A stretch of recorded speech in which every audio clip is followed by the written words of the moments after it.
Hello guys, कैसे हैं आप सभी।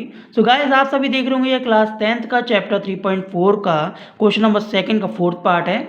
सो गाइस, इस क्वेश्चन की स्टार्टिंग करने से पहले मैं आप सभी का अपने तहे दिल से धन्यवाद करूंगा, क्योंकि मैं जानता हूं कि आप में से कुछ ऐसे स्टूडेंट ऐसे भी होंगे जो हमारे इस चैनल पर पहली बार आए हो, या कुछ ऐसे स्टूडेंट भी होंगे जिनको जो क्वेश्चन एक्सप्लेनेशन जिस एक्सप्लेनेशन के साथ समझना है इस क्वेश्चन को, वो एक्सप्लेनेशन उनको कहीं पर भी नहीं मिली हो। तो गाइस, उन सभी का ही हम हार्दिक स्वागत करते हैं और बाकी सबका भी हार्दिक स्वागत करते हैं। बस हमारा आपसे विनम्र निवेदन है कि आप हमारे चैनल पर आए हैं तो प्लीज़ एक बार शुरू से लेकर अंत तक जरूर देखिएगा वीडियो, क्योंकि हम चाहते हैं कि आपको इस चैनल पर आने के बाद कहीं और चैनल पर भटकना ना पड़े। ठीक है गाइस, तो चलिए आज इस क्वेश्चन की हम स्टार्टिंग करते हैं। इसी के साथ चलिए स्टार्ट करते हैं। क्वेश्चन बोल रहा है कि Meena went to a bank to withdraw 2000 rupees. She asked the cashier to give her 50 rupees and 100 rupees notes only. Meena got 25 notes in all. Find how many notes of 50 rupees and 100 rupees she received. इनका कहने का मतलब है कि मीना 2000 रुपये निकालने के लिए एक बैंक गई, ठीक है। फिर उसने कैशियर से 50 रुपये और 100 रुपीज़ के नोट देने के लिए कहा, ठीक है। फिर मीना ने कुल 25 नोट प्राप्त किए। ज्ञात कीजिए कि उसने 50 रुपये और 100 रुपये के कितने कितने नोट प्राप्त किए। तो कहने का तात्पर्य आपको समझ में आया ना बच्चों, कि हमें यहाँ पर ये निकालना है कि जब मीना बैंक गई थी तो 2000 रुपये का नोट 2000 निकालने के लिए तो उनने कैशियर से बोला कि 50 रुपये और 100 रुपये के नोट्स ही देना, उसके अलावा कोई और नोट्स मत देना, यानी कि 200 रुपये के या 500 रुपये के हो वो मत देना, ठीक है। फिर मीना ने बोला कि उसको है ना उन कैशियर की तरफ से 25 नोट मिले, ठीक है। तो हमें ये फाइंड आउट करना है कि 50 रुपये के नोट्स कितने मिले उसमें और 100 रुपीज़ के नोट्स कितने मिले, तो हमें ये फाइंड आउट करना है, ठीक है। तो चलिए क्वेश्चन की हम स्टार्टिंग करते हैं। तो दोस्तों हमें क्या करना है, पहले नंबर वो नोट्स को हमें हाईलाइट करना है, यानी फाइंड आउट करना है, उनको हम कुछ लेट कर लेते हैं। जैसे कि हमें बोला गया कि 50 रुपये के कितने नोट्स मिले और 100 रुपीज़ के कितने नोट्स मिले, तो हमें वो नंबर ऑफ संख्या ऑफ 50 रुपीज़ को लेट करना है और उस नंबर ऑफ संख्या 100 रुपीज़ को भी लेट करना है, जिससे हमें ये फाइंड आउट होगा कि कितने कितने नोट्स हमें मिले, फिर बाद में आगे पता चलेगा।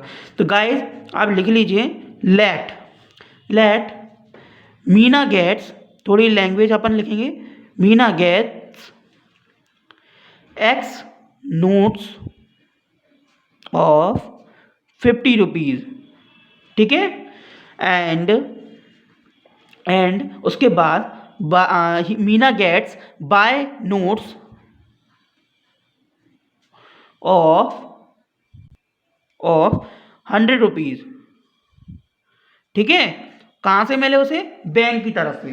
तो हमने एक्स नोट्स मान लिए, यानी कि उसको जो मीना को जो नोट्स मिले थे उनकी संख्या यानी नंबर ऑफ संख्या ऑफ 50 रुपीज़ एक्स मान ली और नंबर ऑफ संख्या ऑफ 100 रुपीज़ बाय मान लिया, ठीक है। यहाँ पर हमने इतनी बात समझ में आ गई। अब चलिए अकॉर्डिंग टू क्वेश्चन, जैसे कि हम हमेशा कहते हैं बच्चों, क्वेश्चन में बोला है कि मीना 2000 रुपये के नोट्स निकालने गई थी, ठीक है।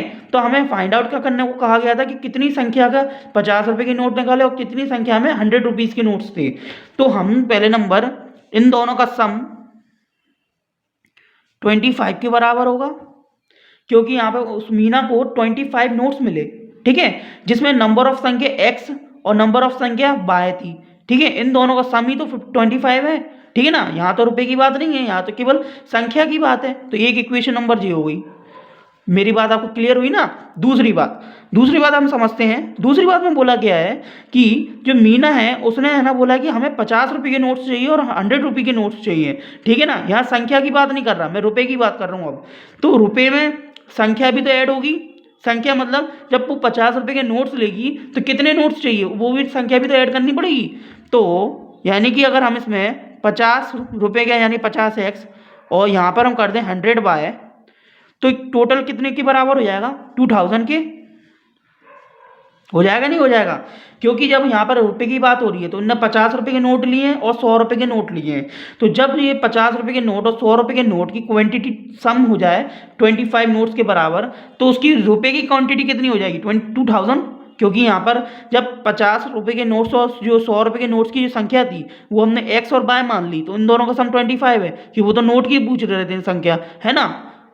जब नोट की संख्या पूछ रहे थे तो 25 थी। अब यहाँ पे हमने बोला कि 50 रुपये के नोट है और 100 रुपये के नोट है और नंबर ऑफ संख्या भी ऐड होगी, इसलिए मल्टीप्लीकेशन में एक्स आ गया। तो 50x और 100y इन दोनों का सम 2000 रुपीज़ के बराबर होगा, है ना। तो बेटा इसमें कुछ कट रहा हो तो काट दो, अदरवाइज छोड़ दो, ठीक है।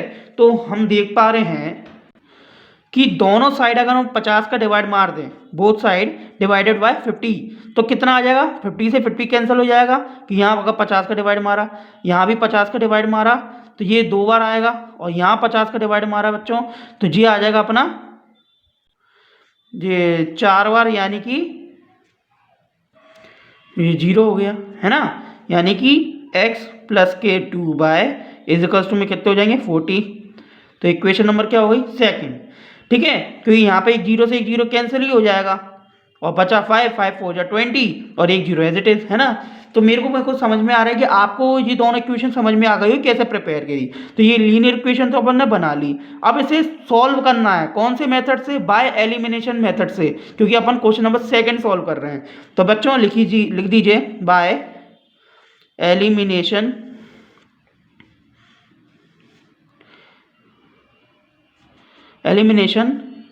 मेथड या फ्रॉम एलिमिनेशन मेथड भी लिख सकते हैं, ठीक है। आप अपने अकॉर्डिंग लिख सकते हैं, क्लियर है। तो इसके अकॉर्डिंग देखें तो बच्चों हमें क्या करना रहता है कि यहाँ पर x वाली जो साइड होती है या y वाले साइड हो, इन दोनों में से एक अपन वैल्यू ले लेते हैं जिसमें मल्टीप्लिकेशन को अपन मल्टीप्लाई कर देते हैं अपोजिट इक्वेशंस में, है ना। तो यहाँ देखो x का मल्टीप्लिकेशन कौन है 1, यहाँ वाले x का मल्टीप्लिकेशन कौन है 1। अगर हम 1 का इसमें मल्टीप्लाई करेंगे, जैसे कि इसमें 1 का और इस वाले 1 का इधर मल्टीप्लाई करेंगे, तब भी जो इक्वेशन आना है ना। तो हम ये दोनों इक्वेशन को डायरेक्ट ले लेते हैं, ठीक है। तो क्या करें, from equation number first and second, ठीक है। तो x प्लस के by is equals to 25, x plus के 2 बाय इज इक्वल्स टू में 40, ठीक है। अब क्या करें, साइन चेंज कर दीजिए। तो नीचे यहाँ नीचे वाली जो इक्वेशन होती है ना दूसरी वाली, उसमें जो साइन होता है जैसे कि प्लस का होता है तो माइनस लग जाएगा, माइनस का होता है तो प्लस का होता है। तो आप ऐसा कुछ है ना खुरापाती बच्चे जो बैठे हैं ना, तो अभी सुन लो, यहाँ पर कहीं डिवाइड विवाइड का साइन नहीं लगा होता, वरना आप कहें सर अगर डिवाइड का लगा तो मल्टीप्लाई करते क्या, या फिर प्लस का इंसान माइनस में क्यों होता है, डिवाइड में क्यों नहीं होता। ये दिमाग में गलती से भी मत लाना, ठीक है, कि प्लस का अपोजिट होता है माइनस, ठीक है। तो प्लस का माइनस हो गया, ये माइनस का ये प्लस का माइनस हो गया, और ये भी माइनस हो गया और ये भी माइनस हो गया, ठीक है। तो ये प्लस माइनस कैंसिल, क्लियर है। और यहाँ माइनस है और ये बड़ी संख्या है, तो बाय में से 2y में से एक बाय गए तो कितने बचेंगे, बाय एक बाय बचेंगे ना। और माइनस का साइन क्योंकि बड़ी संख्या पे था। 40 बड़ी संख्या है, माइनस की हो गई होगी, 40 में से 25 गए तो 10 में से 5 गए, 5 बचेंगे, 3 में से 2 गए, 1 बचेगा, यानी 15 बचे माइनस के बच्चों। तो माइनस से माइनस कैंसिल, बच्चों क्या आ गया, y की वैल्यू हमारी मिल गई 15, ठीक है। इतनी बात आ गई समझ में। जब y की वैल्यू 15 मिल गई तो y की वैल्यू को पुट कर दीजिए किधर, equation number first and second, इन दोनों में से किसी में भी पुट कर सकते हैं। तो putting the value of y in equation number first, ठीक है। Putting the value of y in equation number first, यानी इक्वेशन नंबर फर्स्ट में y की वैल्यू पुट करने पर, ठीक है। अगर आप में से किसी को अगर स्पेलिंग मिस्टेक लगे तो बच्चों प्लीज़ कॉम्प्लीमेंट मत देना, मतलब अच्छा वाला नहीं बुरा वाला मत देना। और हमें कमेंट्स में बस ये है कि आपको क्वेश्चन समझ में आ जाए तो बस इतना लिख दीजिएगा सर आ गया समझ में, ठीक है।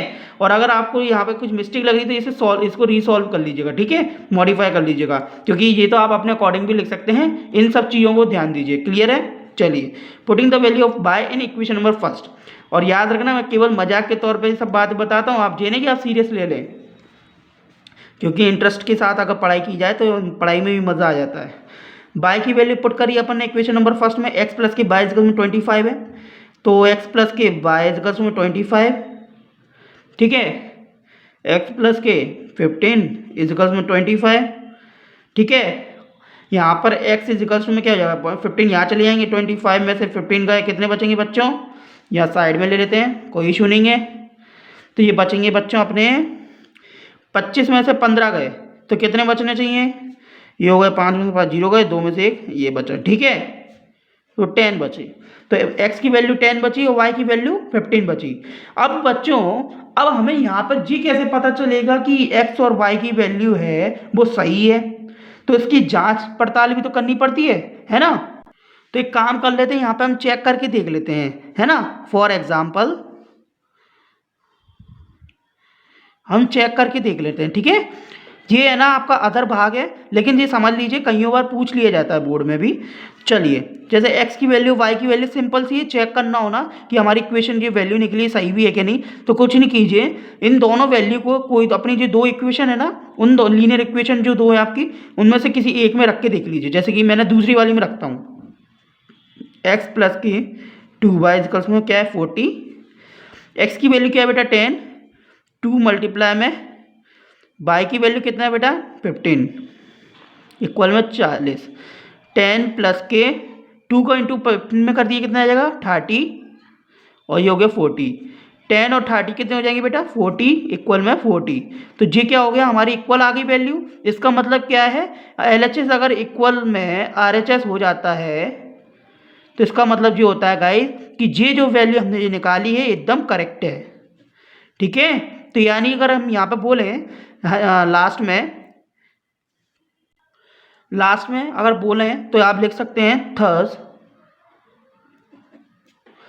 मीना, ये आवश्यकता है इसे छोड़ मत दीजिएगा, मीना गेट्स, एक्स की यहाँ पे कौन है 10 नोट्स ऑफ 50 रुपीज़, ठीक है। नेक्स्ट क्या था, मीना गेट्स, अब बाय की जगह कौन आ गया बेटा 15 नोट्स ऑफ 100 रुपीज़, यानी ये 10 नोट थे 50 रुपये के, 15 नोट थे 100 रुपये के, तब जाकर हमें 2000 रुपीज़ बने। और आप लास्ट में अगर इसको मिला के लिखेंगे तो लास्ट में एक लाइन और जोड़ देना from the bank. I hope आपको ये क्वेश्चन अच्छे से समझ में आ गया होगा बच्चों, है ना, और कहीं पर भी आपको मिस्टेक नहीं लगी होगी मतलब समझने में। तो ठीक है, अगर आपको वीडियो पसंद आई तो प्लीज़ लाइक शेयर सब्सक्राइब तो जरूर कीजिएगा और हमें इस तरीके से मोटिवेट करते रहिएगा, क्योंकि आप जब लाइक करते हैं सब्सक्राइब करते हैं शेयर करते हैं तो हमें भी मोटिवेट मिलता है कि हम आप लोगों के लिए और अच्छे से अच्छी वीडियो लाएं और अदर सब्जेक्ट की भी वीडियो पब्लिश करें। तो गाइस उसके लिए आप लोगों को कुछ नहीं करना है, बस हमारे चैनल जितना हो सकता है उतना शेयर जरूर कीजिए, ज़्यादातर लोगों के पास पहुंचेगा तो हम आप लोगों के लिए भी कुछ प्रयास करेंगे कि आपको अदर से अदर चीज़ें भी हम दे सकें, प्रोवाइड कर सकें। चलिए क्वेश्चन हो चुका है, तो मिलते हैं नेक्स्ट वीडियो में, तब तक आप लोगों को गुड लक।